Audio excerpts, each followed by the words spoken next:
Are you listening? Damn. Hello la meuf. Hello tout le monde, j'espère que vous allez bien. Ça fait longtemps. J'espère que vous nous en voulez pas, hein, ça date grave. Donc aujourd'hui on est de retour. Comme vous le savez, nous avons eu une petite fille. Petite princesse. Voilà, qui s'appelle Eliana. Voilà. Donc on va revenir avec la vidéo accouchement, on va vous expliquer un petit peu l'accouchement, comment ça s'est passé. Et comme je n'ai pas vécu l'accouchement seule, en plus il faut savoir que j'ai accouché en période de Covid, en période de confinement, plein Covid.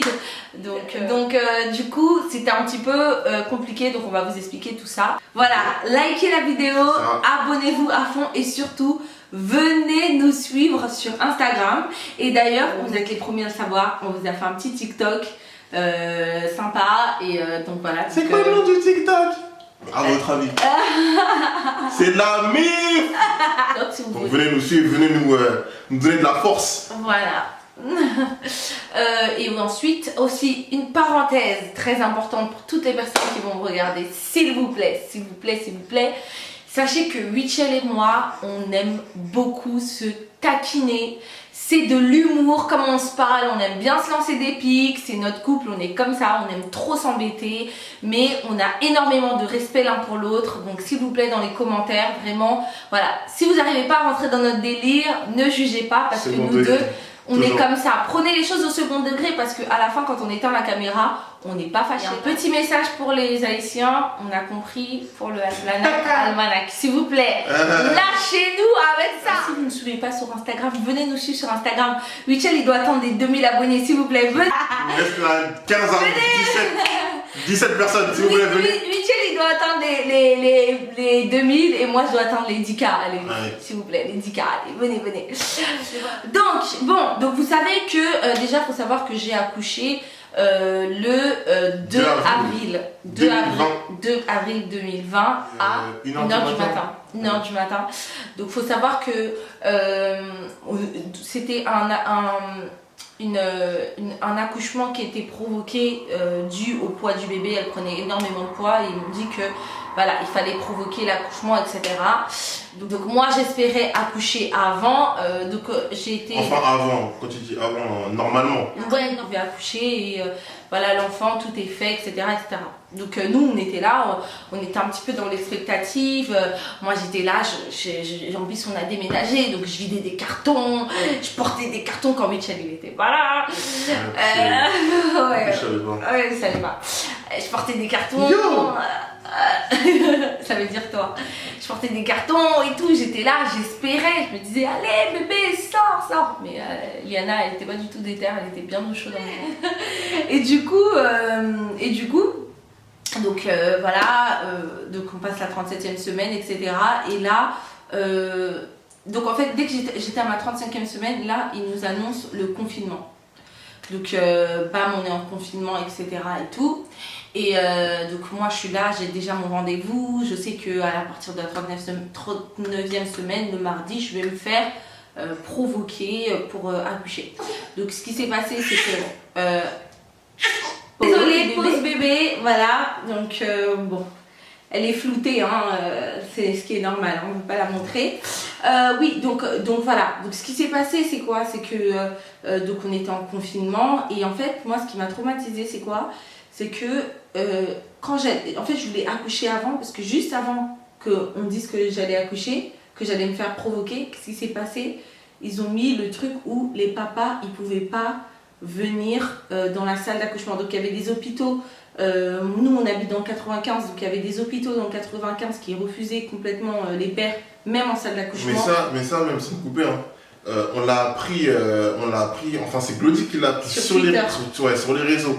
Je vous explique comment ça s'est passé. Là on en rigole, mais sur le coup c'était pas du tout drôle. Hein. En fait on était, vous connaissez les petites soirées cosy, on est à la maison, à la confinée, là les petits repas devant la télé, dès qu'on a fini de manger le petit repas devant la télé, enfin on a fini de manger le petit, après on s'est posé sur le canapé, on regarde notre petit film, en plus c'était un film sur Tony Parker, c'était un reportage sur Tony Parker, il était tellement lourd. Donc on est posé tout dans les bras, patati patata, et Glody a commencé à aller sur les réseaux, comme ça. Sur Twitter. Sur Twitter. Et Et je vois comme ça, elle commence à s'agiter. Moi je comprends pas, je dis mais qu'est-ce qu'il y a? Et là? Bah du coup là sur Twitter je vois que commence à dire oui, comment c'est inhumain d'interdire les pères dans la salle d'accouchement, etc. et tout ça. Et moi je pète un câble, je dis comment ça? Oui, les pères, lorsque vous accouchez, vous avez plus droit aux visites. Parce que déjà, nous, quand on était partis à l'hôpital, ils nous avaient dit la famille n'a pas droit de visite, mais le père a droit de visite. Je me suis dit, bon, ma famille, ils peuvent attendre 3 jours, ils la verront après. Mais tant que mon mari peut être là, c'est le plus important. Parce que c'est quand même lui le père. Voilà.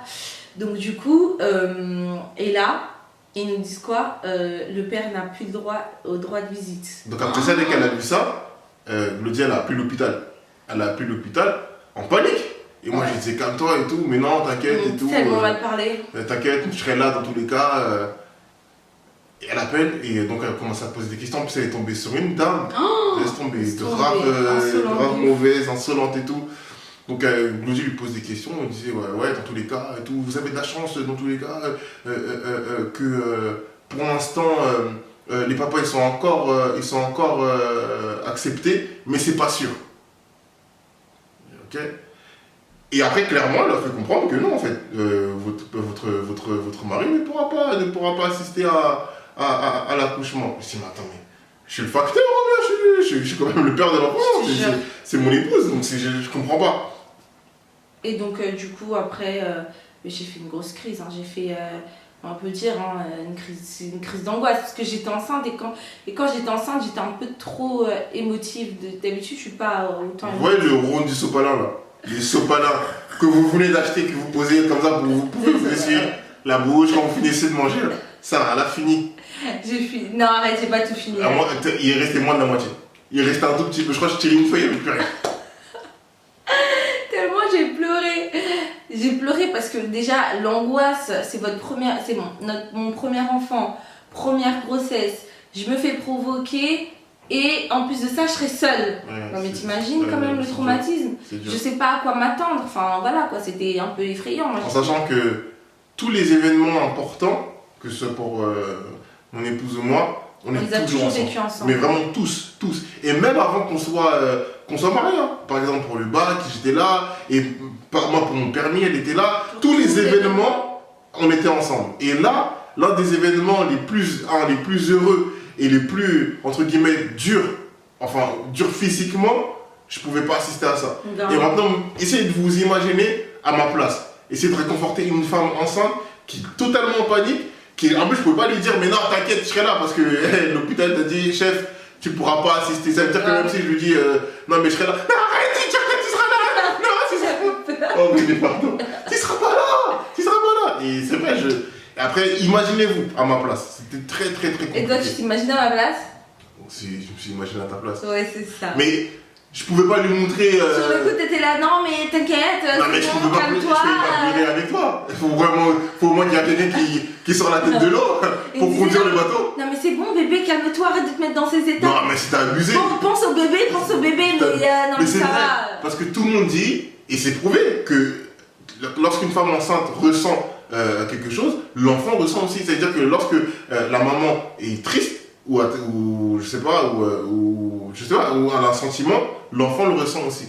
Et donc c'est pour ça que je lui dis, mais non, mais toi, essaye de penser au bébé, etc. et tout ça, essaye de prendre sur toi, t'inquiète pas, tu vas réussir, t'es forte et tout ça. Mais ça passait pas. Hein. Et donc voilà, bon bref, donc du coup là ça s'est passé déjà, donc j'étais angoissée de fou. On arrive au mardi, c'était le... Je sais plus, le 30, enfin fin de mois. Voilà, fin de mois de mars. Et là, j'arrive à l'hôpital le matin et là, je mets un snap, je vais vous le mettre, où je dis aujourd'hui j'accouche. Parce que je me suis dit aujourd'hui, moi j'accouche et tout ça. Et donc, moi je pensais que quand j'allais me faire provoquer, Huchel il allait venir avec moi, etc. Moi j'avais préparé ma valise. Huchel il a préparé son sac. Bouquin dans mon sac. Partout, des livres, etc. Ça risque d'être long et tout. Gâteau. Il a préparé des gâteaux, il a préparé Il a tout préparé, une tablette. Film, télécharger sur Netflix en bizarre. Ah, il a tout préparé et tout. Et là, on arrive, et genre, ils me disent bon, madame, vous rentrez. Monsieur, vous ne rentrez pas. Je dis non, mais madame, s'il vous plaît. Non, le monsieur ne peut pas rentrer. Je voulais dire, mais madame, c'est vous qui avez pris du temps à préparer ce sac-là. Quand on pris des choses, là, c'est vous qui avez pris du temps. Non, mais là, on rigole, mais sur le coup, ça m'a mis un. Je leur montre la photo là que t'aimes pas que je te montre. Non. Je mettrai peut-être la photo, je verrai, je vais essayer de négocier. Mais je vais vous mettre la photo, j'avais une tête, mais j'étais tellement malheureuse comme les pierres. Donc j'arrive et là, là qu'est-ce qui s'est passé? Bah, du coup là ils m'ont fait, ils ont essayé d'abord de me provoquer au ballon. Mais le ballon, mes amis, c'était pas possible. Clairement, j'étais en hurlement, j'en pouvais plus. Et en plus, quand je suis arrivée, j'étais ouvert qu'à un doigt. Alors, comment vous dire que c'était très, très, très long. Donc, ils ont essayé le ballon, ça n'a pas marché. Ensuite, après, ils m'ont mis un tampon. Et en fait, il faut attendre 2 heures pour voir si le cœur du bébé, s'il réagit correctement. Parce que s'il ne réagit pas correctement, bah, ils peuvent l'extraire d'une façon très rapide, donc couper le ventre. Et moi c'était juste pas possible en fait. Et du coup, donc, ce qui s'est passé c'est que le cœur de Eliana, très forte, hein, elle est forte comme son père et sa mère, elle a bien réagi et du coup je suis arrivée à 10h, ils m'ont mis le tampon je crois à 11h, à 5h du matin j'étais ouvert qu'à 2 doigts. J'étais au bout de ma vie. Inefficace ce truc. C'est pas possible, je me suis dit c'est pas possible, j'en peux plus. Et maintenant, le truc c'est que je suis tombée sur une sage-femme super...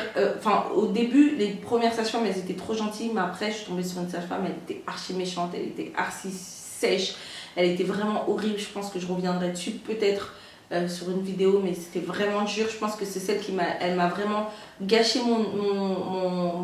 elle m'a gâché en fait mon accouchement. C'est elle qui m'a gâché un peu mon expérience, parce que j'en garde vraiment un très très mauvais souvenir. La sage-femme elle était très méchante, quand elle m'a examinée elle m'a fait super mal.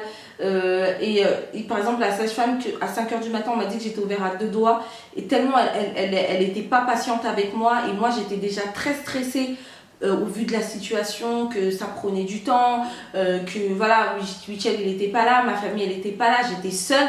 Et du coup elle arrivait, elle m'a dit ouais vous êtes ouvert à 1 doigt et demi, alors que l'autre m'avait dit que j'étais ouvert à 2. Donc je sais pas comment ça se fait, le col il s'ouvre, il se referme, je comprends pas, pour vous dire tellement c'était chaud. Et du coup après ce qui s'est passé c'est que on m'a remis encore un tampon le matin vers midi. Et là, on était là, Michel n'arrêtait pas de m'appeler, on s'appelait, ma mère et moi, on priait ensemble, c'était tellement long. Et à partir j'ai perdu les os à 19h. À 19h, j'ai perdu les os. Et Michel, le 1er avril à 19h. Ouais, à 19h. Donc ça veut dire que déjà Michel m'avait déposé, on va dire, le 31 à 10h. Et ensuite, après, depuis qu'on est mariés, on n'avait jamais pas dormi ensemble. Ah, moi ça m'a fait bizarre. Ça, ouais. De rentrer à la maison. Tout seul. Grave. Ah, par contre, j'ai mangé des chicken. Hein. Ah, j'avais trop la flemme de préparer. J'ai mangé des chicken, j'ai mangé des restos. Des restos, des pizzas réchauffées. Et du coup, après à 19h, enfin, je perds les os. Et là, quand je perds les os, la sage-femme tellement méchante, et l'infirmière qui était là ce jour-là, l'infirmière, je lui dis j'ai perdu les os. Elle fait je crois pas que vous avez perdu les os. Après j'ai dit ok, parce que moi je savais pas c'était quoi. J'ai dit je sens qu'il y a un liquide qui est en train de couler. Et après donc elle appelle la sage-femme elle regarde, elle dit oui vous avez perdu les os, mais ça veut rien dire, c'est pas parce que vous avez perdu les os que ça veut dire que vous allez accoucher maintenant, ça veut rien dire, on va attendre l'eau. Et en fait moi j'attends, je me disais j'espère que je perds des os tard, comme ça elle va partir, parce qu'à 19h il y avait le changement de truc, tu vois. Et donc du coup, et là je me dis quoi, quand je perds les os, je lui demande bon ok peut-être que j'ai pas bien, ça veut pas dire que je vais accoucher tout de suite, mais est-ce que je peux prendre une douche? Elle me dit oui. Et donc je suis partie, je prends ma douche, et il y a un truc qui me dit vas-y Glody, dépêche-toi. Et genre je me dépêche, je prends ma douche vite, je prends une robe, tac, je la mets et tout, je vais m'asseoir sur mon lit, sur le lit. Et quand je m'assois sur le lit, les contractions elles commencent. Et là ça commence. Et je me dis vas-y Glody, attends, parce que ça prend à peu près 30 minutes le temps que le changement, les nouvelles personnes arrivent et tout. À 45, j'appuie et il y a une dame qui arrive, une nouvelle sage-femme. J'étais trop contente. Elle me dit ah vous avez regardez différents discours. Hein. Vous avez perdu les os, ça veut rien dire, ça veut pas dire que vous allez accoucher maintenant. Et l'autre ah vous avez perdu les os, félicitations. Alors on va regarder si vous êtes ouverte à 3. Si vous êtes ouverte à 3, on rentre dans la salle de naissance et vous accouchez. Donc là, j'arrive et tout ça. Me regarde et tout ça. Et là, je suis ouverte à 3 et elle me dit, c'est bon, vous pouvez appeler votre mari. Vous allez accoucher. Oh là là, pour moi, j'étais trop contente. Oh là là, j'étais trop contente. J'ai dit, oui, enfin. Et donc là, elles prennent les trucs et tout. Elles m'emmènent dans la salle d'accouchement, etc. On me fait la péridurale, bien sûr, parce que sans, pour moi, c'était impossible. Ils mettent la péridurale et tout ça. Et là, je te laisse raconter la suite de ce que tu as fait. Et donc là, Michel, une heure après, il arrive dans la salle. Voilà. Très bien. Alors, je vais raconter parce que vous connaissez la version de Claudie, elle va non, pas du tout. modifier, trafiquer, non, pas du tout, parce que c'est là que ça commence. C'est là que ça devient chaud, mes amis. C'est là que ça devient chaud. Et je vais te couper, je te dis déjà. Donc, en fait, je vous explique. Vous voyez, quand on arrive à l'hôpital, moi, j'ai demandé direct à la sage-femme à quel moment je pourrais venir. Elle m'a dit, c'est au moment où elle va perdre les os et qu'on va l'emmener. J'ai même pas expliqué ça en plus. Parce que tu vois. Ouais, non, mais et c'est au moment qu'on va l'amener dans la salle pour qu'elle puisse accoucher. Donc le temps qu'on lui mette la péridurale, etc. Dès qu'on lui met la péridurale, vous pourrez venir. Donc moi je dis ok, c'est parfait. Donc moi entre temps, vous me connaissez moi, j'aime bien être coiffé. Il préparait son Dot Crunch Challenge, voilà. Et je prépare aussi une petite vidéo. Je prépare une petite vidéo. Donc je me suis coiffé, il y a un bon frérot qui me coiffait pendant le confinement. Donc puis sur lui d'ailleurs. Et donc elle m'envoie un message. Je lui dis j'ai perdu les os. Voilà. Non, là je suis obligée de te couper. Je lui dis j'ai perdu les os. Devinez, il me répond quoi? Je lui dis j'ai perdu les os. Sachant que depuis mardi 10h, il m'a laissé. Non, je me calme pas. Je me calme pas. Non, il n'y a pas de baby qui tienne. À 10, il m'a déposé mardi à 10h. Mercredi à 19h, donc plus de 24 heures. Je lui dis j'ai perdu les os. Il me dit quoi? J'ai le temps de me coiffer ou je viens tout de suite. En fait, je vous explique. Elle n'a pas compris quand je dis ça. Non, mais comme elle était dans ses émotions, je disais bon. Et je lui ai envoyé. Elle n'a pas compris. Là, je lui ai envoyé. Est-ce que tu as toujours l'audio que je t'ai envoyé? Parce que j'aimerais bien que tu le mettes. C'est ça. Je lui ai envoyé un audio. Un truc inintéressant, j'ai effacé. Je lui ai envoyé un audio, un de ses audios. J'ai effacé. Il m'a dit ok, pardon, bébé, j'arrive. Regardez, écoutez. Hein. Donc ça, c'est sa version qui a été tellement truquée. Pas du tout. Version crayon, quoi. Attendez, je te promets maintenant, je vais mettre les messages. Si tu trouves. Je vais trouver. Non, mais facile. Moi, je suis serein. Écoutez, maintenant, moi, ce qui se passe, donc, elle m'envoie le message, elle me dit, j'ai perdu les os. Donc, j'étais parti me coiffer avec mon beau-frère. Et mon beau-frère, il s'est coiffé avant moi. Donc, il avait fini de le coiffer. En plus, comme il l'avait coiffé propre, il dit, parfait, moi, j'avais hâte. Et donc hâte, mais pas hâte de venir me voir. Mais non, mais je savais même pas qu'elle a couché là. Et après, du coup, Glodia m'envoie un message. Et donc, je lui envoie un message, je lui dis tu penses que j'ai le temps de me coiffer ou faut que je vienne maintenant? Moi, j'envoie un message, elle m'envoie son audio horrible. Son audio qui sort de l'enfer, je dirais. Et donc, je lui dis bon, ok, désolé, j'arrive. Donc, après, ce qui se passe, c'est quoi? C'est que genre, donc Michel il rentre et là, je lui lance un regard de l'enfer. Mais en même temps, un regard, je le regarde mal. Mais d'un côté, je suis rentré, j'ai dit, mais où est ma femme? Ce n'est pas elle. Ses yeux là, non, c'est pas elle. Mais j'ai arrivé, vous avez un bisou sur le gros. La tension elle est redescendue. Passons à la suite. Donc après, du coup, ils m'ont mis la péridurale. Et là, Michel, et j'avais. Quand ils m'ont mis. Faut vous dire, quand il est rentré, il était pas concentré. Bébé, il était pas concentré. C'est un truc de fou. Regardez, ils mettent la péridurale. Maintenant, il y a le truc là pour appuyer. Elle me dit, vous attendez 30 minutes pour appuyer. Donc ça veut dire qu'elle m'a dit, vous allez sentir quand même les contractions, mais ça sera à une durée. La durée, ça sera pas plus courte, mais ça sera toujours fort. Donc il faut attendre 30 minutes, après vous appuyez. Donc moi je commence à sentir les contractions et tout, je suis ouvert à 4, je commence à sentir les contractions de fou et tout. Je dis à Michel, ouais ça fait combien de minutes et tout? Il me dit ça fait 10 minutes, après je sais plus, ça fait 15 minutes, ça fait 20 minutes. Après à un moment donné j'en peux plus, je dis à Michel, vas-y appuie. Il me dit non, on sait jamais, parce que Michel, faut savoir, c'est un gros peureux. Et moi dans la tête je suis trixé de ouf. Pas trixé, mais laisse. Moi je me dis peut-être qu'elle peut être paralysée si on a plus avant, elle peut perdre un pied. Mec, on sait jamais. On sait jamais. J'en peux plus. Et donc précaution, j'ai suivi toutes les indications de la et sage-femme. donc, ouais, bah oui. Et après, à un moment donné, il restait 20 minutes. Et il m'a dit quoi? Il s'est trompé. Il m'a dit qu'il restait combien de temps?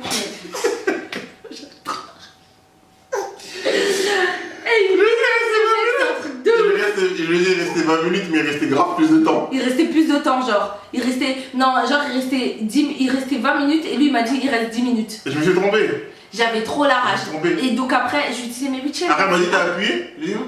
T'as appuyé? Pardon? Menteur, t'as menti. Pardon? Non, j'ai pas menti. J'espère que tu t'es repenti. J'ai pas menti, j'ai pas menti. Et donc après, du coup. Au final, ça a pris au moins 1 heure pour que je sente bien la péridurale et tout ça, pour que ça prenne effet et tout. Ah, mais c'était. Et là. Moi, quand je suis arrivé dans la salle d'accouchement, déjà, je l'ai vu, ça se voyait que. Pas qu'elle allait mal, mais ça se voyait que voilà. Elle voulait accoucher, mais ouais, elle n'était pas bien. J'étais pas bien. Et donc, elle commence à appuyer pour la péridurale, etc. Je vois que ça commence à faire effet, mais elle souffrait, hein. Elle souffrait. Et ça me faisait tellement mal de voir ma femme souffrir et de pouvoir rien faire. Ouais. Je me dis, mais. Que cette douleur vienne de mon ventre. Ouais. J'accepte. Ouais, c'est ça, je pense pas. Je pense pas que tu serais Là, prêt. franchement, comment je te voyais, j'étais prêt. Franchement, j'étais prêt. Mais bref. Ouais, si, c'est vrai, il serait capable. Et donc, quand j'ai commencé à appuyer sur le bouton de la péridurale, au bout de peut-être 45 minutes, je crois, C'est là que c'était bien. et je vois comment ça s'endormit. Je suis oh. Mais cette dame va accoucher. Cette femme va accoucher ou bien là. Elle s'est endormie. Non, mais parce que tu m'avais mis un truc, une vidéo. Moi, j'avais mis de la musique. Il m'avait mis de la musique et je vous assure, je me suis endormie. Elle s'est endormie. Je me suis en salle d'opération, salle d'accouchement, j'ai dormi. J'ai dormi, j'étais KO, j'étais épuisée mentalement, physiquement, dans tous les sens du terme, j'étais fatiguée. Et du coup, après, on a appelé nos amis et tout pour leur dire que ça y est, le travail il a commencé, ils m'ont mis la péridurale, on a appelé d'abord notre famille, après nos amis très très proches, très close. Et on leur a dit, voilà, le travail il a commencé, priez pour nous et tout, et c'est parti quoi. Wow. Et je me rappelle, ma mère, elle avait 48 heures sans dormir, tellement elle priait pour moi et tout, parce que ça prenait du temps, les contractions pour revenir, bref. Et du coup, après, par contre, dès qu'ils m'ont mis la péridurale, je crois à 21h, 23h, j'étais déjà ouverte. Ils m'ont dit, écoutez madame, c'est bon, bam bam, vous commencez. Pour moi, mon cœur il a commencé à palpiter. Mais moi bébé, mon cœur a fait tout, j'ai dit allez c'est bon, Glody, bam. Et là tu te mets en mode commando, là je me suis mis en mode guerre, je vous promets. Dès qu'ils m'ont dit là vous allez accoucher, dans ma tête j'étais mentalisée, je me suis mis en mode guerrière. J'ai dit là, aujourd'hui, today na today, aujourd'hui c'est l'élo na l'élo. C'est aujourd'hui Glody que tu vas montrer que t'es une femme. J'ai dit on y va. Moi je suis la mère de quelqu'un. Aujourd'hui elle va sortir. Tac tac tac, ils mettent les jambes pa. Ils disent bon, dès que vous sentez une contraction, vous dites. Mais le truc c'est que moi j'avais mis la péri mais j'avais pas abusé non plus. Donc je sentais quand même les contractions. Quand il y a une contraction qui venait, ils étaient là. Allez-y, poussez, voilà, c'est là. Et moi, je fais comme ça. Je fais ça d'ici, là. Il me disait, vas-y, bébé. Et Michel, il poussait pas, il était comme ça. Ah, non. Il disait comme, allez. Donc, il disait, poussez, moi, je disais. Ah, poussez aussi, hein. Ah, ouais. Moi, je poussais aussi. On a poussé ensemble, mais franchement, pour de vrai, moi mes amis ils m'ont dit quoi? Ouais, moi j'ai poussé une fois, c'est sorti, moi j'ai poussé 2 fois. Non. Moi j'ai poussé mes amis pour au moins 20-30 minutes. Mais jusqu'à, je me disais, mais c'est même Glody, elle a dit à la sage-femme, mais j'ai l'impression que depuis tout à l'heure je pousse, mais est-ce qu'elle a vraiment cette boule? Au début, quand elle m'a dit quoi? Elle a dit, je vois déjà, elle a beaucoup de cheveux, je vois déjà ses cheveux. Donc moi je me suis dit, allez. Mais c'est bientôt. D'un coup, bam, ça va sortir. Quoi? On va, je sais pas, 30 minutes. Pousser, en plus elle me faisait des doubles poussées, c'est-à-dire, tu pousses, arrête, tu repousses encore. Mais je me disais, mais elle a même pas le temps de se reposer. Mais... Ils veulent la tuer ou quoi? Oh là! C'était trop. C'était trop. Des poussages. Mais c'est trop souvent, on a trop souffert, on a poussé à gauche, on a poussé à droite, c'était trop.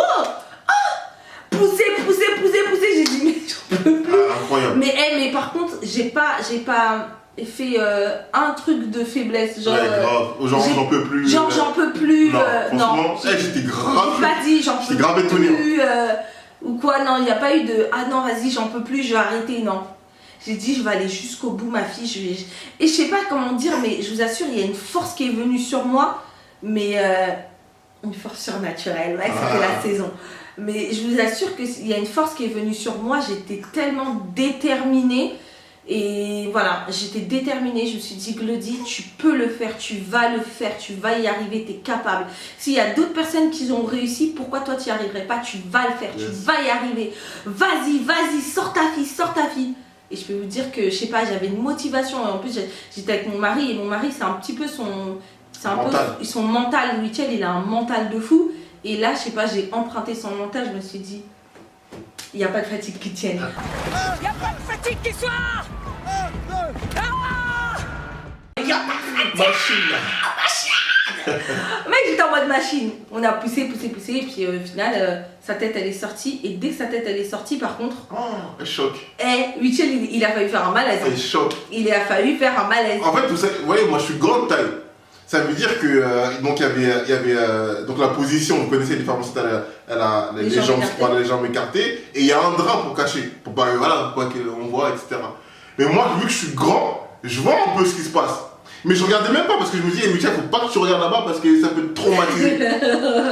moi j'ai une tristesse dans ma tête. Hein. Et donc on pousse, et moi je suis même pas dans l'optique que la petite elle va sortir là, parce que depuis ils avaient 40 minutes à rien de pousser, il y a rien. C'est de fou. Au bout d'un moment, la tête elle sort. Et en plus, genre là, c'est pas le visage, le visage qui est sorti, c'est là derrière de la tête qui est sorti comme ça. Elle est sortie top, et je vois une boule de poil. Je suis oh. Et la dame me dit la tête est sortie. Je dis c'est la tête ça. Et la dame me dit ça va monsieur. Je dis oui. Vous voulez pas vous asseoir? Non ça va. Mais elle était pas bien. Il était pas bien. Il était pas bien, genre il me tenait et tout. Moi je l'ai regardé, l'air de dire Michel, tu vas aller nulle part. Si c'est pour mourir, tu vas mourir ici. Tu vas même pas t'asseoir, jamais tu vas pas me laisser. J'ai encore le corps à sortir, les épaules, hein? Et les épaules alors. Et donc du coup après dès que la tête elle est sortie, genre tout le corps il est sorti. En fait c'est sorti comme ça. Ouais après c'est sorti. Parce qu'après, comme je disais, ça peut à pousser encore pour sortir les épaules, etc. Elle a dit, allez madame, là on va sortir l'épaule droite. J'ai dit, allez Glody, vas-y. Et la petite elle est sortie, boum. Dieu m'a fait grâce. Elle est grave. Et donc voilà, l'accouchement, 1h du matin, donc on a commencé à 23h. Bébé, ça a duré 2 heures. Pratiquement, ouais, grave. 23h, on a commencé, et à 1h du matin, elle était totalement sortie. Et donc voilà, 2 avril, heureux. Et moi, ça m'a tellement. Je sais pas, cet épisode de ma vie, franchement, ça m'a marqué à vie. Ça m'a marqué à vie. Et ça m'a tellement marqué. Après, j'ai passé peut-être 2 heures, 2 heures et demie avec mon épouse et ma femme. Donc, avec mon épouse et l'enfant. Mon épouse et ma fille. Et donc, dès qu'elle a accouché, ils ont pris la petite pour. J'ai dit, mais attends, mais ça. Faire les soins et tout. Ils ont pris un truc, une tige, un long tige en plastique bizarre. Ils lui ont mis dans la. J'ai dit, mais elle vient de naître, vous commencez à la faire souffrir.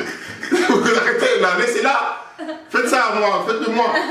Et bref, après, ils lui ont fait tous les soins, etc. On lui a fait tous les soins, etc. et tout ça. Après, donc, j'ai dû lui donner à manger. Et ma femme, elle était en train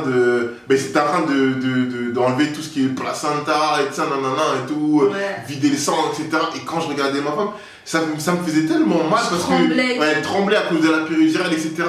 Et ça m'a fait tellement mal, je me suis dit, mais waouh, ma femme, elle est forte, elle est tellement forte. Et franchement, c'est pas que ça m'a ouvert les yeux sur qui est ma femme, parce que voilà, c'est mon épouse et je l'aime d'amour et d'eau fraîche. Mais ça m'a montré une autre facette d'elle. Je pourrais pas vous expliquer quoi et comment, mais ça m'a montré une autre facette. Et du coup, après, j'ai donné à manger à mon épouse, à ma fille, pardon. J'ai donné à manger, je lui ai fait le rôle, etc. Et là, on me dit, monsieur, il faut que vous partez. Et il faut savoir que, ils t'ont d'abord donné le lait, parce que nous, à l'hôpital où on était, ils donnaient le lait artificiel, et aussi parce que le lait de la maman, parce que moi j'ai allaité aussi l'enfant, mais pendant qu'ils étaient en train de me faire les soins, elle s'est endormie, chouette. Pendant qu'on était en train de me faire les soins, c'est Michel qui lui a donné d'abord, ils lui ont donné d'abord un biberon, et ensuite après, ils m'ont dit, est-ce que vous souhaitez allaiter votre fille? J'ai dit, bien sûr.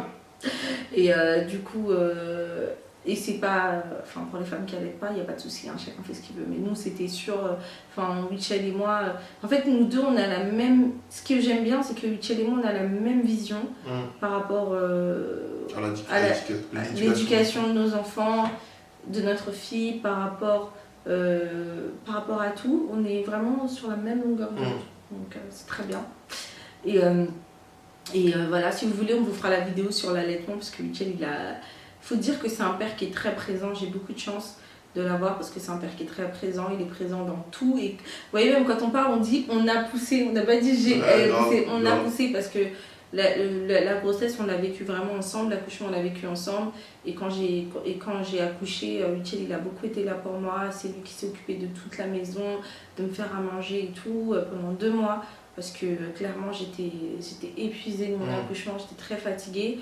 Grâce à Dieu, j'ai pas eu de grosses séquelles vraiment, mais c'est vrai que physiquement, moralement, ça a été très dur pour moi. Mais après, c'est que du bonheur, vraiment que du bonheur. Et donc voilà. Donc je sais pas si tu as quelque chose à rajouter. Non, là, voilà. Oui, donc après, bien sûr, Wichel n'a pas eu droit de visite. Hein. Ah oui. On s'est pas vu. Exact. Donc du coup, comme j'étais là-bas déjà 2 jours, plus les 3 jours, on s'est pas vu pendant 5 jours. Pendant presque une semaine, on n'a pas dormi ensemble. Traumatisme. Mais FaceTime, on les a... Ouais, FaceTime à 3h du matin. Heureusement, moi j'avais ma fille, elle me consolait, mon petit bébé. Mais Wichel, bah du coup... Et vous imaginez le choc? Votre enfant vient de sortir et c'est votre premier enfant en plus. C'est horrible. Vous restez 2 heures avec elle. Ça a dû être dur pour toi, C'est chérie. chaud, hein. Et même mon épouse, après vous laissez... Moi j'ai laissé mon épouse pas dans un état, parce qu'ils m'ont soigné. Pas dans un bon état. Mais voilà quoi, je voyais qu'elle était pas bien. Donc imaginez tout ça. De toute façon, j'ai fait un malaise après. Après, quand elle m'a dit ça, alors, je me suis dit... Et j'aurais pas dû te le dire. T'inquiète, je suis un homme fort. Je suis un homme fort. Et après, du coup, après, je suis rentré à la maison et quelques jours, 3 jours, c'est ça? Ouais, 3 jours. 3 jours après, j'ai pu revoir ma fille et mon épouse. Ah, c'était trop bien quand on s'est revus, c'était trop bien. Bon, Eliana, elle l'a accueilli d'une façon très spéciale. Ouais. Un gros caca et des pleurs, mais c'était la montée de lait. Et voilà, après on est rentré à la maison, on était tellement contents. En plus, quand je suis rentrée Wichel, il avait fait tout le ménage, la maison elle était nickel. Il m'avait préparé déjà à manger, je crois. Il m'avait déjà préparé à manger et tout. Je me suis assise, il m'a dit allez, assieds-toi, maintenant je vais m'occuper de toi et tout. C'était trop bien. Franchement, je t'ai bien occupée de moi, chérie. Mais toujours. Donc voilà. Donc j'espère que ça vous a plu. Voilà. Vidéo assez longue. Vidéo assez longue, mais bon, c'était quand même important qu'on revienne avec cette vidéo là parce que ça fait longtemps déjà que vous suivez Glody, mais même je me suis incrusté dans sa chaîne et maintenant c'est plus ma chaîne, c'est notre chaîne. En vrai, on va changer de nom, ça va s'appeler la MIF. et du coup voilà, donc c'était important pour nous de vous partager cet événement de notre vie. Donc la MIF, partagez, commentez et abonnez-vous et surtout abonnez-vous. Allez, on vous embrasse fort et Thanks. Si vous avez des idées des vidéos, n'hésitez pas. Vous savez qu'on aime bien faire les vidéos qui vous plaisent. Pardon, chérie. Vous savez qu'on aime bien faire les vidéos que vous aimez, donc n'hésitez pas. Dites-nous et on fera avec plaisir. On vous embrasse fort. Love, peace. Gros bisous.